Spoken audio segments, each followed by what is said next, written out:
This is Hatton Court Hotel, a mid-19th century built Victorian country house. Myself, Mike the cameraman, and several ghost hunters are going to spend the night in room 8. That's the haunted room. I could hear footsteps. There was 3 of us staying overnight in various rooms. Footsteps going past the room, none of the doors opening. And I thought, oh, one of the girls must have got up. And in the morning I said to Linda and Vicky, who got up? And they said, nobody did. Opened the door, went to the door, didn't turn the bathroom light on. But as he was cleaning his teeth, looked in the mirror, and behind him you could see a gentleman.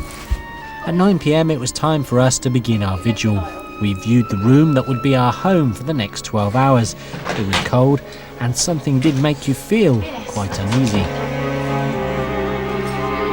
Our ghost hunters brought with them some equipment including motion detectors, night vision cameras and an EMF meter which measures electromagnetic fields.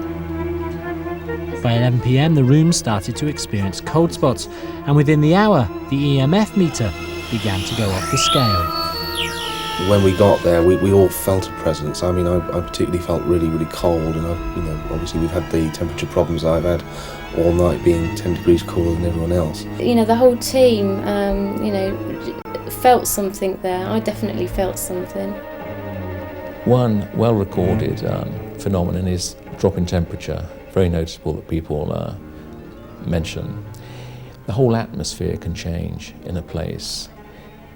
It's as if it's almost electrically charged, and in fact electrical measuring devices can go off the scale in certain cases.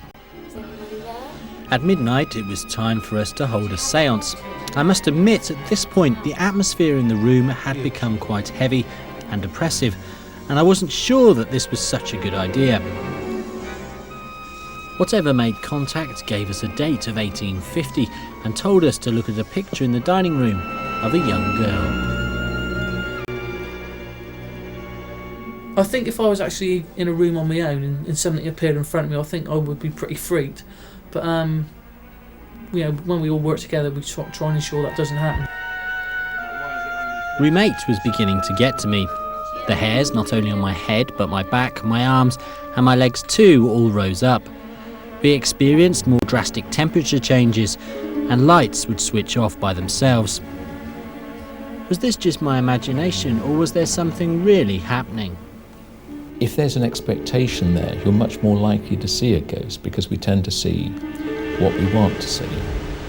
Whatever took place on this wet and windy night has left me intrigued and puzzled, and maybe just a little scared. But one question for me remains unanswered. Why won't science accept or explore these reports further? Science has been unscientific in ignoring the paranormal.